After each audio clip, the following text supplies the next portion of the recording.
जिसमें हम verify Ohm's law, हमने ओहम्स लॉ को वेरीफाई करना है। तो ज़रूरी है कि ओहम लॉ क्या होता है। ये एक कंडक्टर है, इस कंडक्टर के दो एंड्स हैं, एक ए और बी। इसको मैंने बैटरी के साथ कनेक्ट कर दिया जिसका पोटेंशियल डिफरेंस V था, वोल्टेज। जब मैं इसको ए को पॉजिटिव के साथ कनेक्ट करूंगा और जो बी एंड है कंडक्टर का, वायर का, आप वायर भी कह सकते हैं, उसको नेगेटिव के साथ कनेक्ट करूंगा तो जो करंट है वो पॉजिटिव टर्मिनल से नेगेटिव टर्मिनल फ्लो होना शुरू हो जाएगा।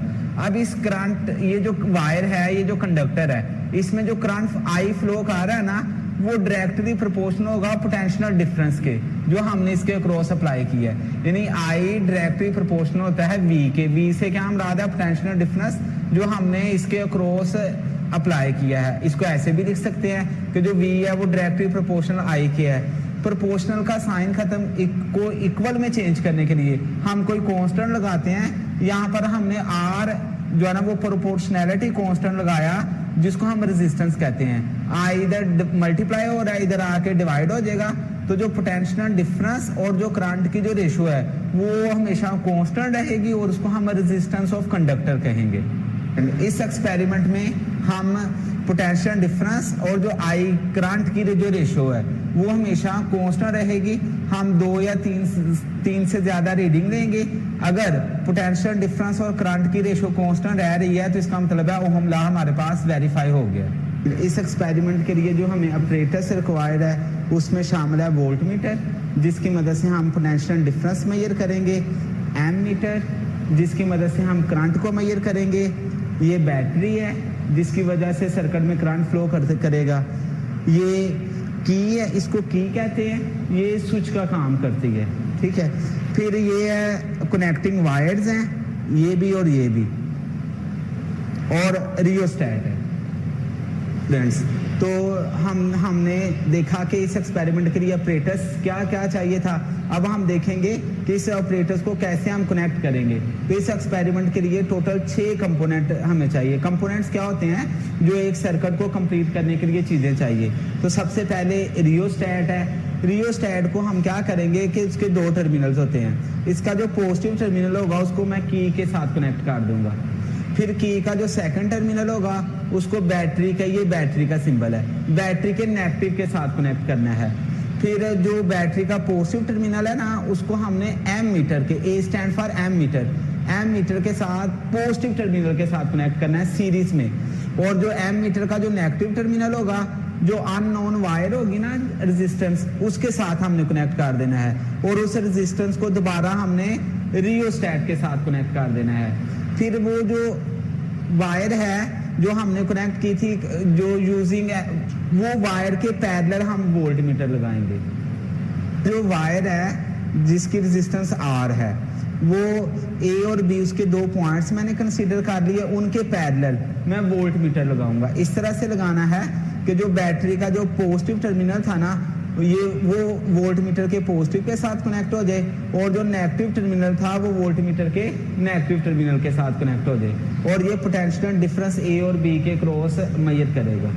ये भी रेजिस्टेंस का ही सिंबल है। इसके ऊपर एरो शो कर रहा है कि रियोस्टैट की जो रेजिस्टेंस है वो मैं चेंज कर सकता हूँ। तो इसका मतलब होता है वेरिएबल रेजिस्टेंस। रियोस्टैट की जो रेजिस्टेंस है क्योंकि हम उसको चेंज कर सकते हैं इसलिए वेरिएबल उसको रेजिस्टेंस कहते हैं। फ्रेंड्स अब मैं सर्किट के जो कंपोनेंट थे उनको सर्किट डायग्राम के मुताबिक कनेक्ट करता हूँ। किस तरह से कनेक्ट करना है कि ये रियोस्टैट है, इसकी जो अपनी रेजिस्टेंस है ये 200 ओहम है, ये इसके टर्मिनल्स हैं।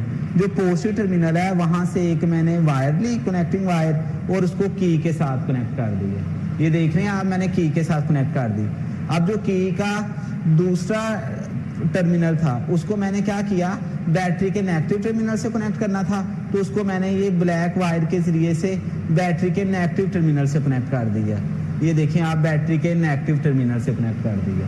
फिर इसी तरह से जो बैटरी का पॉजिटिव टर्मिनल था उसको ये रेड जो वायर है ये पॉजिटिव टर्मिनल्स को शो कर रही है।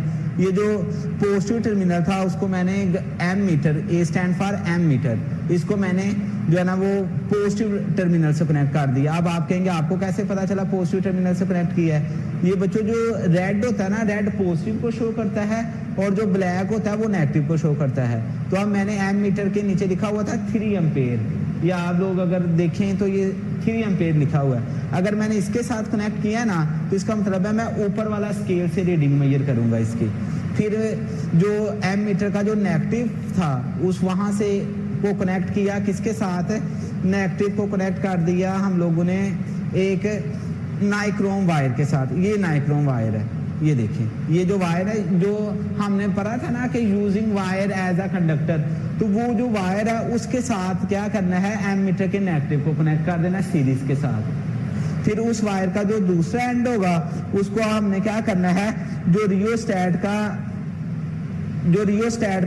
जो नेगेटिव पॉइंट था वहां पर कनेक्ट कर देना है। अब वोल्ट मीटर कहाँ और कैसे प्लेस करना है, जो हमने नाइक्रोम वायर सीरीज में लगाई हुई थी ना बच्चों, उसके साथ मैंने पैरेलल में वोल्ट मीटर कनेक्ट करना है जो पोटेंशियल डिफरेंस को मेजर करेगा। तो मैंने यहाँ से एक वायर ली और एक वायर यहाँ से ली और उसको वोल्ट मीटर के साथ कनेक्ट कर देना है।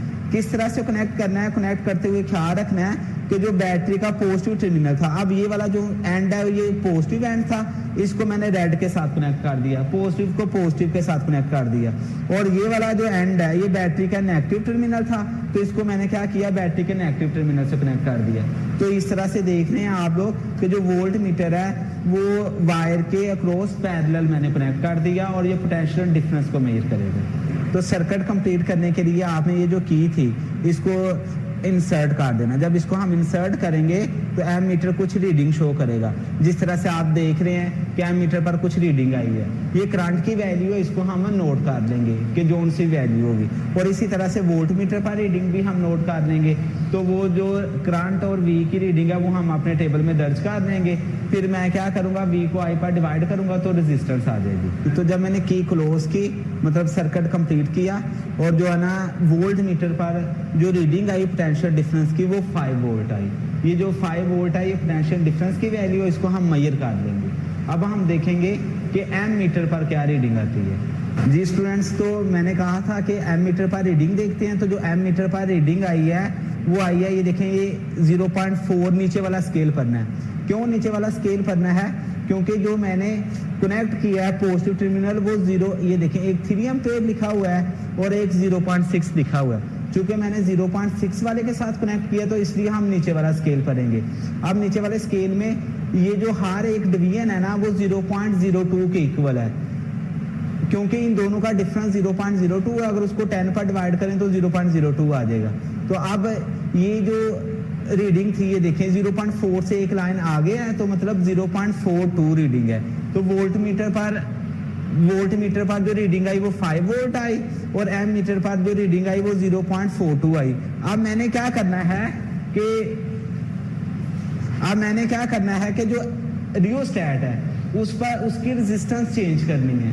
जब मैं उसकी रेजिस्टेंस चेंज करूंगा ना तो जो वोल्ट मीटर और एम मीटर, फर्ज करें मैं इसको यहाँ पर ले आता हूँ, अब ये रेजिस्टेंस चेंज हो गया। रेजिस्टेंस चेंज होने से करंट और पोटेंशियल डिफरेंस भी चेंज हो जाएगा। तो अब मैं देखूंगा कि करंट और पोटेंशियल डिफरेंस की दोबारा क्या वैल्यू आती है। स्टूडेंट्स, तो जो हमने रीडिंग्स ली थी अब उनको हम अपने टेबल में पुट करते हैं वैल्यूज को। तो फर्स्ट जो हमारी ऑब्जर्वेशन थी उसमें जो पोटेंशियल डिफरेंस आया था वो 5 था और करंट 0.42 था। जब मैंने पोटेंशियल डिफरेंस को करंट पर डिवाइड किया तो रेजिस्टेंस आ गई जो 11.90 आई। फिर दूसरी दफा सेम प्रोसीजर को अडॉप्ट करते हुए मैंने रीडिंग ली तो वो 4 वोल्ट मीटर रीडिंग आई और जो करंट की रीडिंग आई वो 0.33 आई। दोनों को डिवाइड किया तो 12.12 आ गया। फिर third time volt meter reading 3 आई और करंट की रीडिंग आई 0.25। जब दोनों को डिवाइड किया तो 12 आई। आप देख रहे हैं कि जब मैं पोटेंशियल डिफरेंस को करंट पर डिवाइड कर रहा हूं तो जो ऑलमोस्ट जो रेजिस्टेंस आ रही है वो 12 आ रही है। इस तरह से हमारा जो ओहम्स लॉ है वो वेरीफाई हो गया। मजीद आप ये देख सकते हैं कि वोल्टेज जब कम हुआ है तो जो करंट है वो भी कम हो गया है। और अगर वोल्टेज बढ़ाते हैं 4 से 5 करते हैं तो देखें जो करंट है वो भी 0.33 से 0.42 हो जाएगा। तो इसका मतलब ये हुआ कि वोल्टेज बढ़ाने से करंट बढ़ रहा है और जो दोनों की जो रेशियो है वो कांस्टेंट रह रही है। तो यही हमारे पास ओहम लॉ थे। अब ये तीनों रीडिंग्स के हम मीन रेजिस्टेंस निकाल लेते हैं, तीनों को प्लस करके 3 पर डिवाइड करेंगे तो इस तरह 12 हमारे पास रेजिस्टेंस ऑफ वायर आ जाएगी जो हमने कनेक्ट की थी। आइए अब मैं इसका ग्राफ प्लॉट करता हूँ। जी स्टूडेंट्स, तो अब हम ग्राफ बनाते हैं। ग्राफ बनाने के लिए मैंने क्या किया, एक्स एक्सिस और वाई एक्सिस ड्रा किए। एक्स एक्सिस पर पोटेंशियल डिफरेंस ले लिया जिसको हम V से जाहिर करते हैं, और वाई एक्सिस पर मैंने करंट ले लिया, करंट को I से शो करते हैं। अब जो वैल्यूज हैं वो मैं आपको स्केल के मुताबिक बता दूं। जो एक्स एक्सिस है वहां पर मैंने जो एक बिग बॉक्स है उसको 1 के इक्वल सपोज किया। इसी तरह से नेक्स्ट 2 हो जाएगा, 3 हो जाएगा, 4 हो जाएगा और 5 हो जाएगा। अगर आप देखना चाहेंगे कि एक स्मॉल बॉक्स किसके इक्वल हो जाएगा तो वो 0.1 के इक्वल आ जाएगा इसको 10 पर डिवाइड करने से। इसी तरह से जो करंट एक्सिस है यानी वाई एक्सिस है उस पर जो एक बिग बॉक्स है वो मैंने 0.1 के इक्वल सपोज कर लिया। इसी तरह नेक्स्ट 0.2, 0.3, 0.4 मैंने ये अपनी वैल्यूज के मुताबिक सपोज किया ताकि मुझे रीडिंग लेने प्लॉट करने में आसानी हो जाए। अब वाई एक्सिस पर जो स्मॉल बॉक्स होगा वो 0.01 के इक्वल होगा। तो जो फर्स्ट रीडिंग थी स्टूडेंट्स हमारे पास वो वोल्ट मीटर पोटेंशियल डिफरेंस की वैल्यू 5 थी, तो ये 5 पर आ गए। और जो करंट था 0.42 था, तो देखेंगे 0.4 देख रहे हैं। फिर आगे देखें ये जो एक वैल्यू है वो 0.01 के इक्वल है एक बॉक्स, तो 5 के बिल्कुल सामने, ये 5 के बिल्कुल सामने। इधर से जब मैं एक लाइन गया 0.4 तो 2 लाइन जब आगे जाऊंगा तो वो 0.42 होगा। तो इधर से मैंने 0.42 और 5 के सामने ये डॉट लगा दिया। इसी तरह जो सेकंड रीडिंग थी वो वोल्ट पोटेंशियल डिफरेंस 4 था और जो मेरे पास करंट की वैल्यू आई थी वो 0.33 थी। अब ये 0.3 ये है तो 3 बॉक्स में आगे चला जाऊंगा, तो ये 0.33 पर मैंने डॉट लगा दिया। इसी तरह से स्टूडेंट जब पोटेंशियल डिफरेंस 3 वोल्ट था तो जो मेरे पास जो करंट की वैल्यू थी वो 0.25 थी। अब 0.2 ये है तो 5 बॉक्स अगर ऊपर जाऊंगा तो 0.25 आ जाएगा।